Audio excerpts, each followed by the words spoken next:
You don't belong here. This park isn't for you." The words landed heavy in the cool morning air, louder than the chirping birds, sharper than the rustle of leaves. Edward Clark didn't whisper. He wanted everyone to hear. It was just past 7 a.m. in Central City Park. The sky was pale blue, the grass still damp with dew, the kind of quiet morning that makes you breathe slower. Joggers drifted past. A woman sipped coffee by the fountain. A boy pedaled his bike along the path. But in one breath, Edward's voice cut through it all, and the peace shattered. Marcus Bennett didn't flinch. He sat on the wooden bench, one hand resting on his knee, the other on a closed notebook he carried for morning reflections. His black sneakers were lightly dusted from the gravel path. He looked like any man starting his day. And maybe that was the problem. Edward stood tall, in a pressed navy blazer and polished brown shoes, dressed like he was heading to a boardroom instead of a public park. His lips curled with the kind of entitlement that felt practiced. He pointed at Marcus, his voice dripping disdain. "People like you don't last long in places like this." Around them, conversations stalled. Samira Lopez slowed her jog, earbuds dangling. An elderly woman with a floral scarf stopped mid-step, eyes narrowing. A teenager, David Young, paused his live stream of the morning joggers and instinctively turned his phone toward the confrontation. The red recording light blinked alive. Marcus stayed still, calm. But inside, a memory flickered. At 21, he'd been told the same words outside a country club he later bought. At 30, he heard them again at a luxury rooftop bar before he became its landlord. Now, at 42, here they were again. Same script, different stage. He inhaled slowly, the air cool and sharp in his lungs. He didn't rise. He didn't argue. His silence was louder than Edward's insult. "Before we continue, where are you watching from? Drop your city or country in the comments below. And if you believe in dignity and justice, hit like and subscribe. These stories spark change. And we're glad you're here. Now, back to Marcus." Edward's voice grew bolder, feeding off the stillness. "I'll call the park manager. You don't just sit wherever you like. This section's for members." His words bent the morning, twisting the idea of public space into private power. Marcus finally lifted his eyes, steady and unshaken. The sky behind him was wide open, limitless. His gaze said what his lips did not. "I've heard this before. I know how this ends." The silence didn't last long. A clipped voice cut across the park, steady and officious. "Sir, is there a problem here?" Linda Harper, the park manager, strode down the path in a khaki uniform with a badge stitched above her heart. She had been summoned by Edward's exaggerated hand wave. The way she looked at Marcus wasn't neutral. It was weighted, scanning him up and down like a trespasser caught in the wrong neighborhood. Edward gestured broadly, voice dripping with satisfaction. "This man thinks he can sit wherever he likes. I told him already, this park has standards." Linda's lips curved in something between a smirk and a frown. She tightened her grip on the radio clipped to her belt. "Sir, if you don't have a membership card, I'll need you to move to the public section." Marcus didn't answer. He tilted his head slightly, watching the fountain spray mist into the air. He had heard this exact tone before. Years ago, in a hotel lobby in Atlanta, in a rooftop lounge in Los Angeles, in a dealership showroom in Chicago, always the same words, wrapped in different uniforms. Samira finally stepped closer, wiping sweat from her brow. "Membership? This is a city park," she said firmly. "Anyone can sit here." Linda didn't even glance at her. Instead, she leaned toward her radio, pressing the button. "Security, we may have a situation." The words traveled across the open space like a storm warning.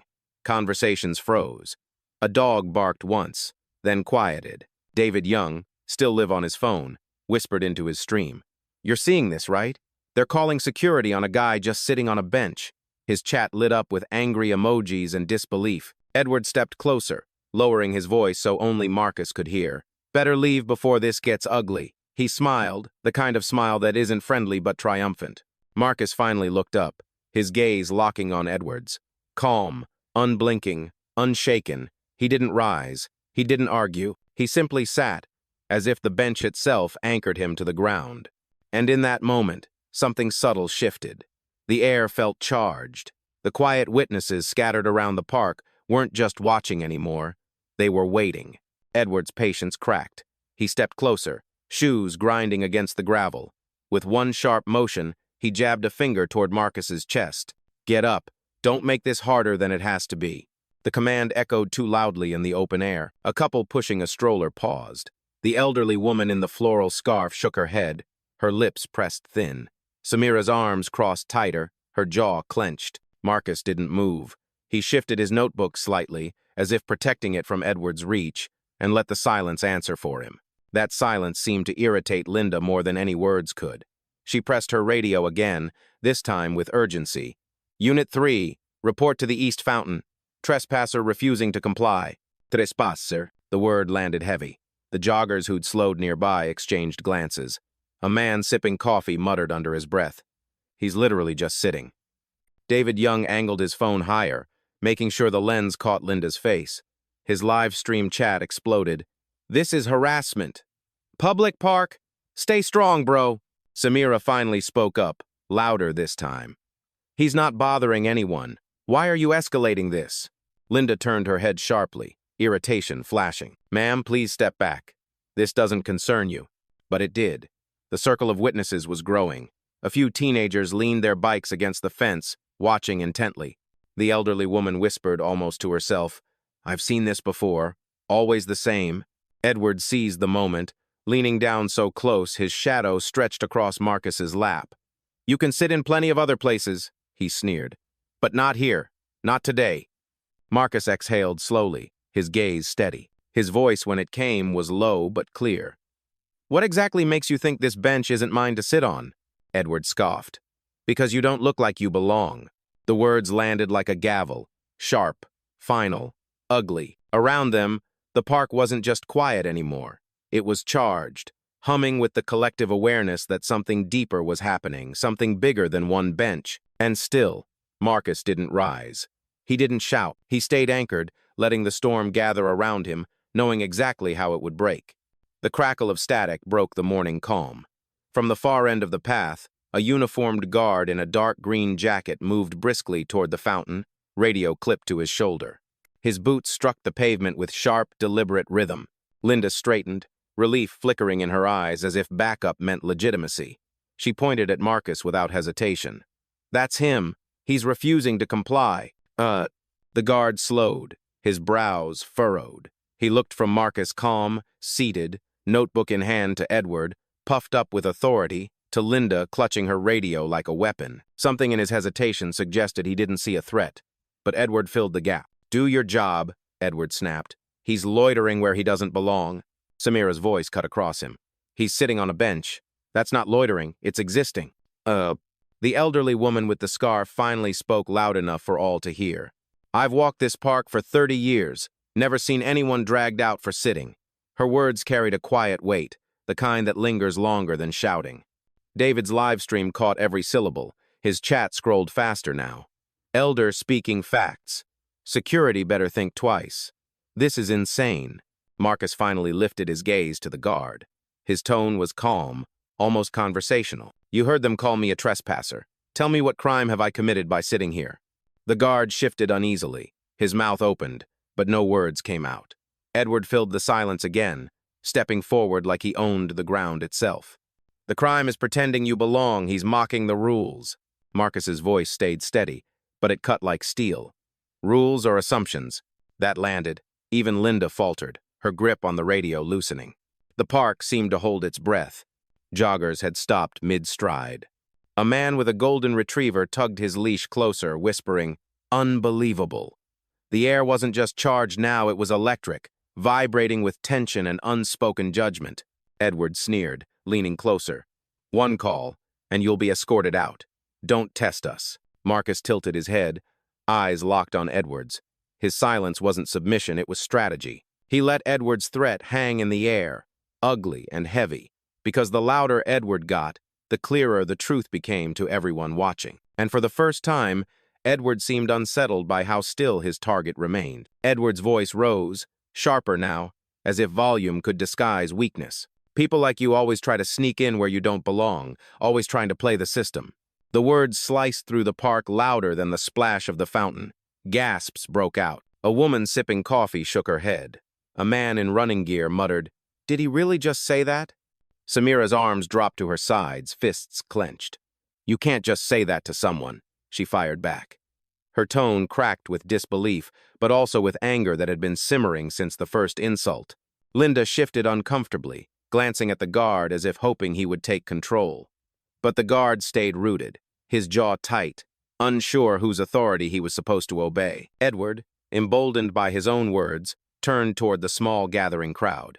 This is exactly why we have rules, to keep order, to keep people like him from ruining spaces meant for real members. That sentence hung heavy, venom disguised as policy. David's live stream caught every syllable. His viewers were no longer silent. Comments poured in. Blatant racism. He said the quiet part out loud. This needs to go viral now. Ev, the elderly woman with the scarf, stepped forward, her voice steady but shaking with outrage. I lived through this talk before. I thought we were done with it. Clearly we are not. Marcus remained still, hands resting lightly on his notebook. His silence wasn't passive, it was deliberate, a mirror held up to Edward's ugliness. And the mirror worked. For the first time, Edward glanced around, realizing the witnesses weren't nodding with him, they were staring at him, judging. A jogger whispered into his phone, I'm recording too, just in case. Samira took one step closer to Marcus, planting herself between him and Edward's looming stance. Enough. He has as much right to sit here as anyone else. Edward scoffed, but his voice wavered. Rights? He has no right to sit in this section? That was the moment the crowd tipped. Murmurs spread.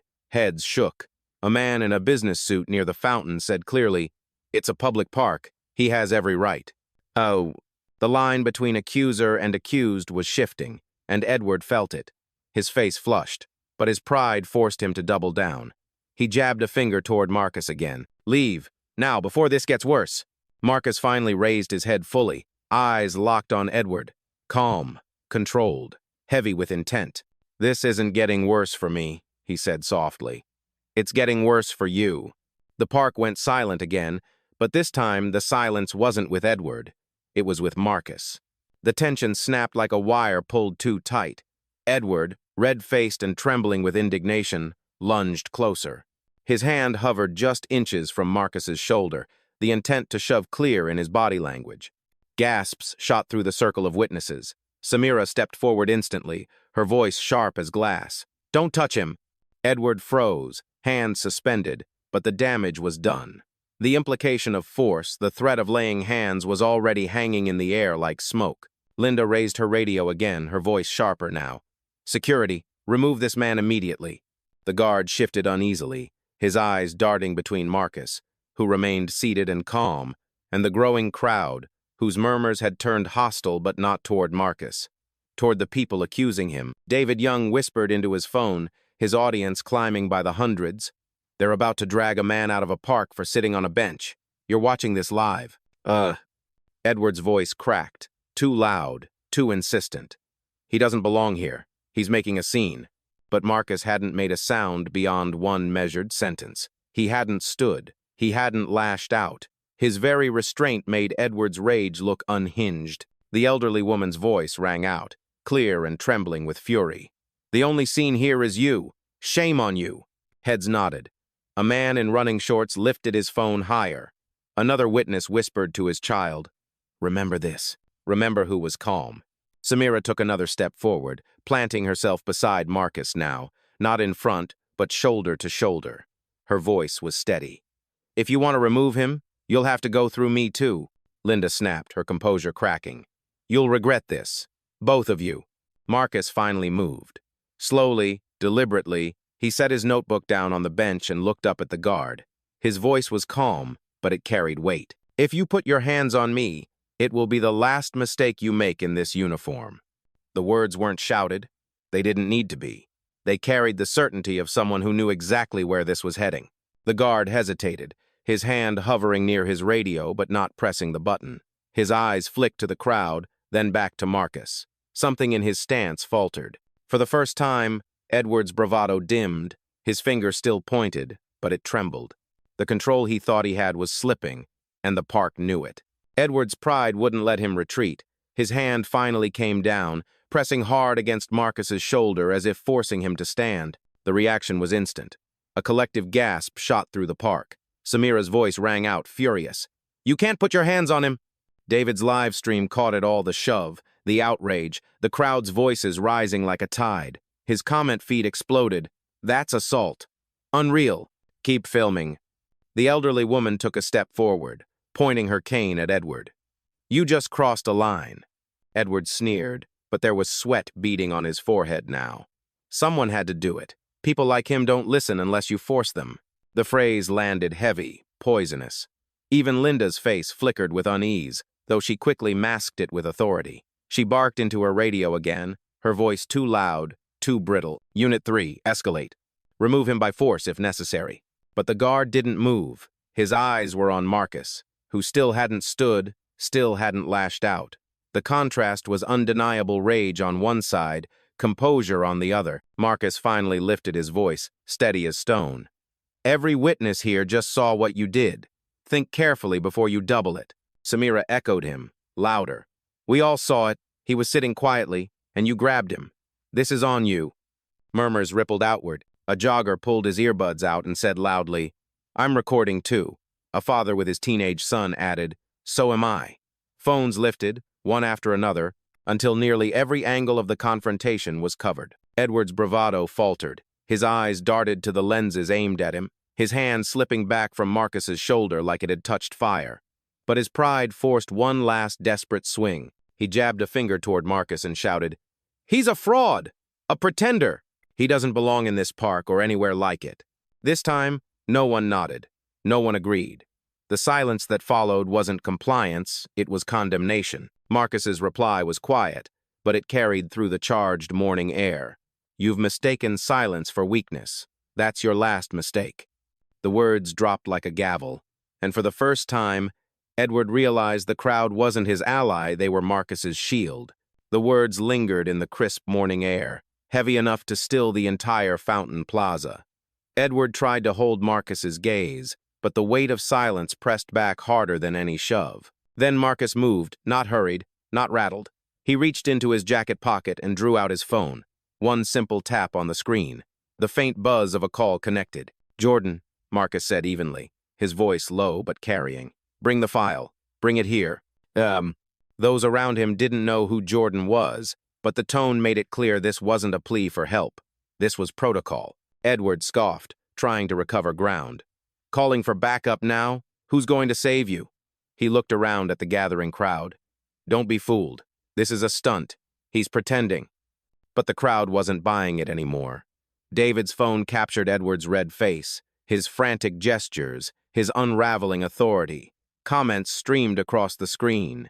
He's losing it. CEO vibes from the quiet guy. Something's coming. I can feel it. Samira leaned toward Marcus, her voice just loud enough. You don't have to take this. We all see what's happening. Marcus nodded slightly, acknowledging her, then returned his calm gaze to Edward.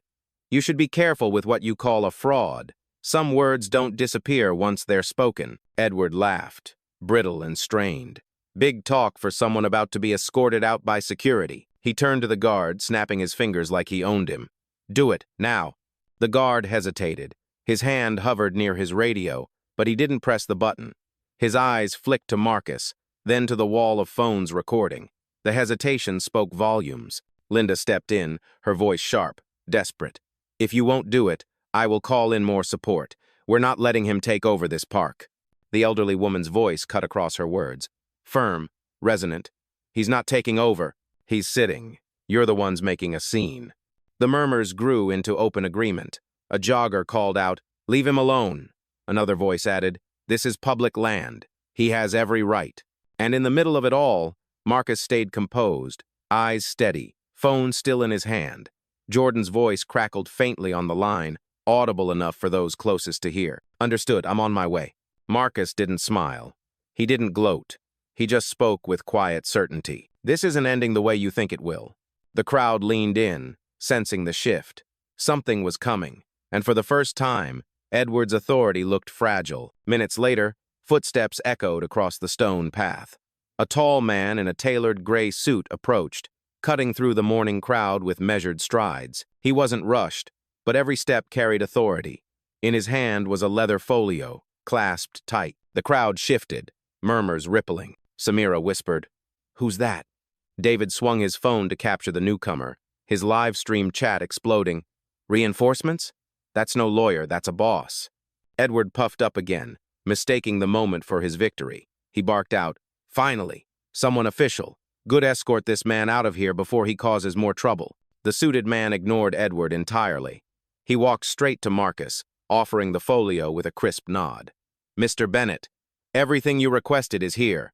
The shift was immediate. Edward's smirk faltered. Linda froze mid-breath, the radio limp in her hand. The guard blinked, as if he'd just realized the scale of the storm he'd stepped into. Marcus stood at last, not hurriedly, but with the slow certainty of someone who had never once lost control. He opened the folio, scanned the top page, then closed it again. His voice carried, calm but deliberate. "You called me a trespasser," he said, looking directly at Edward. "But you failed to ask whose land you're standing on." The silence was seismic. Every ear tuned, every phone lifted higher. Edward stammered, his confidence unraveling. "What are you talking about? This is city property public." Jordan's voice cut in, crisp and unyielding. "Correction. This parkland was acquired 2 years ago by Bennett Global Holdings. It's maintained for public use under their ownership, which means every inch you see," he gestured to the fountain, the benches, the tree-lined paths, "belongs to him." Gasps broke out. The elderly woman's cane tapped against the stone path once, her eyes fierce. "I knew it," she muttered. "I knew he wasn't ordinary." Edward's mouth opened, then closed again. His face had drained of color, his earlier bravado evaporating into panic. Linda stumbled backward, her radio clattering to the ground. Marcus's gaze swept across the witnesses, then settled back on Edward. "You said I didn't belong here, but the truth is you don't." Phones caught every syllable. The moment wasn't just unfolding in the park anymore. It was already traveling beyond it, into every feed, every screen that David's stream reached. And for the first time, Edward realized the story was no longer his to control. The moment Marcus's ownership was named aloud, the park shifted. The quiet witnesses weren't quiet anymore. Applause broke out from one side of the fountain, sharp and sudden. Phones tilted higher, capturing Edward's paling face from every angle. David turned his live stream toward himself, eyes wide. "You're seeing this. The man they tried to throw out? He owns the park. This is his land." The comment feed erupted. "Plot twist!" Justice served. "Edward is done." Edward tried to speak, but the words tangled in his throat. That can't be, he's lying." Jordan calmly flipped open the folio, holding up a document embossed with a corporate seal. "Bennett Global Holdings, deed of acquisition, filed with the city clerk's office, public record. Would you like me to read the parcel number aloud?" The guard stepped back instinctively, almost as if the weight of the paper carried more force than any order Linda had barked. His face was a mix of shock and silent relief he hadn't acted yet, and now he understood why that hesitation had saved him. Linda bent down, fumbling for her radio, but her hands shook too much to grip it. When she finally spoke, her voice lacked the sharpness it had carried minutes ago. We didn't know. He didn't look." Samira cut her off. "Didn't look like what? Like an owner? Like someone with power?" Her voice was fierce now, her loyalty fully with Marcus. The elderly woman struck her cane against the ground. "Say it. Say you judged him before you even asked his name." Edward spun toward the crowd, desperate. "You're all being misled. People like him, they buy up land, they—" But his words drowned under the murmur of disapproval. A man in a suit said firmly, "What you did was harassment." Another voice. He sat quietly. "You tried to throw him out. That's all anyone needs to see." "Oh." Marcus finally stepped closer, standing only a breath away from Edward. His calm was unshaken, his words slow and deliberate. "You called me a fraud. You grabbed me. You tried to erase me, in front of every witness here." Edward's eyes darted to the circle of phones, all pointed at him. Panic flickered across his face. He looked smaller now, not the self-proclaimed gatekeeper of the park, but a man caught in his own trap. Marcus didn't raise his voice. He didn't need to. And now everyone knows who the fraud really island. The crowd erupted, not in chaos, but in clarity. Applause, cheers, murmurs of agreement. The current had turned, irreversible. Edward and Linda stood stranded in the center of it, stripped of authority, while Marcus stood anchored, unshaken, exactly where he had been all along. Jordan stepped forward, his presence cutting through the noise of the crowd. He closed the folio with a decisive snap, his tone crisp and public. Effective immediately, both Edward Clark and Linda Harper are banned from this park and every Bennett Global Holdings property. Their access is revoked, permanently. Gasps rippled outward, followed by a wave of murmurs. Phones tilted closer, recording the declaration. Edward's face flushed crimson. "You can't do that. You don't have the authority." Jordan's eyes sharpened. "I have every authority. I represent the owner. And you," he pointed squarely at Edward, "are standing on ground that no longer tolerates you." The guard, caught between the two, hesitated. Marcus's calm voice broke the tension. "Escort them out." It wasn't shouted. It didn't need to be. The authority was absolute, and the crowd knew it. The guard squared his shoulders, relief washing over his features now that the true lines of power were clear. He stepped between Marcus and Edward, turning to Edward first. "Sir, you need to leave. Now." Edward recoiled as if struck. I was protecting order. You don't understand." But his words found no sympathy. The crowd, once silent witnesses, had become the jury. A jogger called out, "We all saw what you did." Another voice, "You grabbed him. That's on you." Linda tried one last plea. "Please, it was a misunderstanding." Samira cut her off sharply. "No, it was discrimination, and you knew it." The elderly woman lifted her cane, pointing it at Linda like a verdict. "Shame follows you out of here." The guard gestured firmly toward the path. "Move." Edward's protest collapsed into stammering as he was guided toward the exit. Linda trailed behind, her steps unsteady, her eyes darting desperately to the phones recording every second of her fall from power. The applause began softly, then grew. Not wild, not chaotic, measured, deliberate, a recognition of justice. David's live stream caught it all. His voice shook with adrenaline as he narrated, "You're watching it happen. They tried to strip a man of his dignity in his own park, and now they're the ones being escorted out." Marcus remained still, steady as stone. He hadn't raised his voice once. He hadn't begged, or raged, or pleaded. Justice had unfolded around him, inevitable as the sunrise over the trees. And as Edward and Linda disappeared down the path, the weight of what had just happened settled over the park. Everyone knew they had witnessed more than a dispute. They had witnessed a reckoning. The park exhaled as Edward and Linda were led away, their voices swallowed by the sound of footsteps on stone and the rustle of leaves in the morning breeze. Phones lowered, but not completely. No one wanted to miss the ending. Marcus remained standing near the fountain, his notebook resting on the bench where he had first been confronted. The quiet around him was no longer charged with suspicion. It was heavy with respect. Jordan turned to him.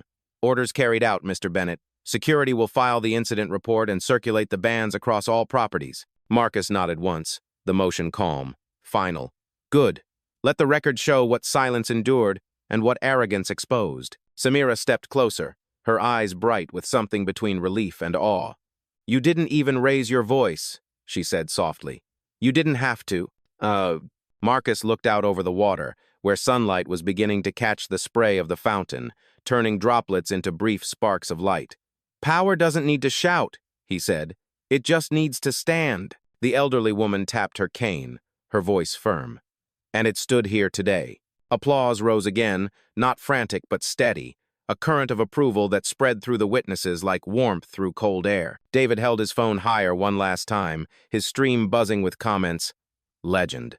True dignity. This is history." Marcus finally picked up his notebook, tucking it under his arm. He faced the crowd, his words deliberate, meant for every person listening and for every camera broadcasting beyond the park. "You told me I didn't belong here, but I don't need to prove I belong. I build the places you think I don't."